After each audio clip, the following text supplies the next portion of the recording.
सुप्रभात बच्चों। पिछले क्लास में हम लोग बहादुर बिट्टो पाठ पढ़ चुके हैं और उसका सारा अभ्यास प्रश्न भी कर चुके हैं, है ना।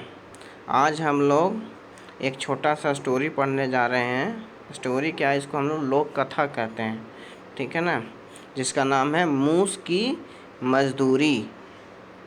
मज़दूरी का मतलब होता है कि जब हम लोग मेहनत करते हैं तो उसके बाद हमें पैसा मिलता है या कुछ अनाज मिलता है, उसको हम लोग मज़दूरी कहते हैं, ठीक है ना। तो यहाँ पे हम लोग पाठ का नाम है मूस की मज़दूरी। यह नागा लोक कथा से ली गई है ना।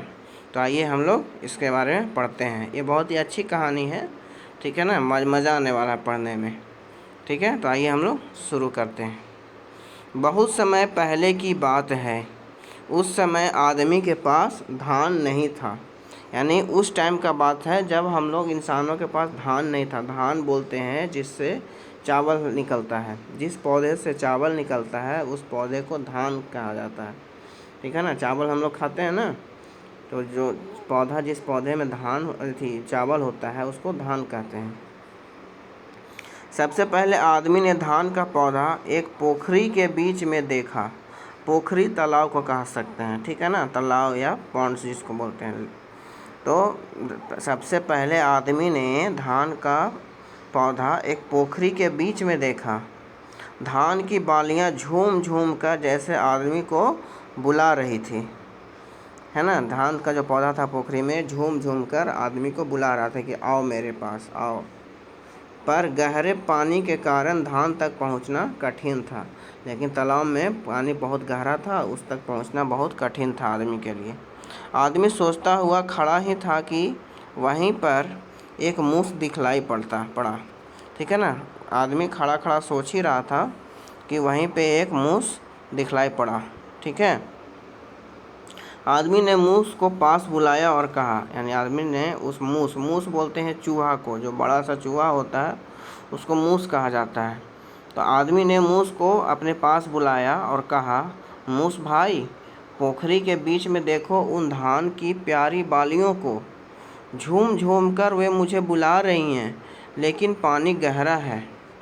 यदि तुम उन्हें हमारे लिए ला दो तो हम तुम्हें मेहनताने का हिस्सा दे देंगे, ठीक है। तो मूस ये आदमी जो है मूस को अपने पास बुलाता है और कहता है, मूस भाई, पोखरी में जो बीच में जो धान लहलहा रहा है, झूम झूम कर मुझे बुला रहा है, लेकिन पानी गहरा है, मैं नहीं जा सकता। यदि तुम उन्हें मेरे लिए ला दो तो मैं तुम्हें मेहनताने का हिस्सा दे दूँगा, ठीक है। मूस को भला क्या एतराज़ था। वह सरसर तैर गया और बालियों को दांतों से कुतर कुतर कर किनारे पर लाने लगा।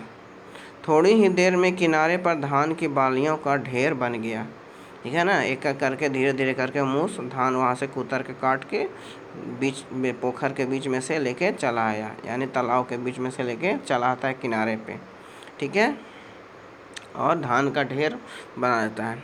तब आदमी ने प्रसन्न होकर कहा, मूस भाई, अब इसमें से अपनी मजदूरी का हिस्सा तुम स्वयं ले लो, ठीक है ना। मूस भाई से कहता है कि अब तुम अपने मेहनताना तुम स्वयं ले लो अपने हिस्से का।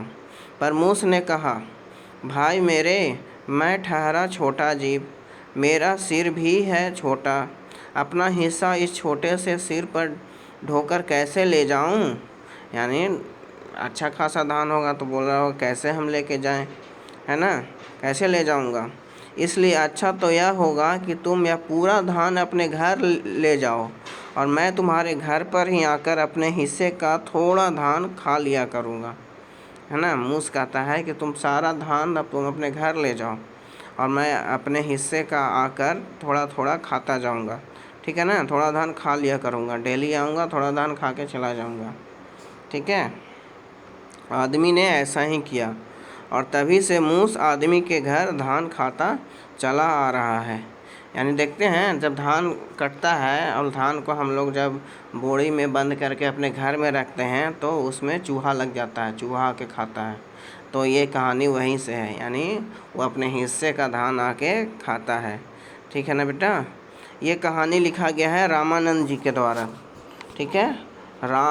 रामनंदन, देखिए यहाँ पे रामनंदन यहाँ पे, दिख रहा है सबको? रामनंदन, ठीक है ना। अगर क्वेश्चन आता है एग्ज़ाम में कि मूस की मजदूरी किनके द्वारा लिखी गई है, तो आप लोग लिखेंगे रामनंदन। ओके, ये कहानी यहीं तक थी। आप लोग इसको समझिए, ध्यान से पढ़िए, ठीक है ना। इसका मैं वर्कशीट नेक्स्ट क्लास में दूंगा। धन्यवाद।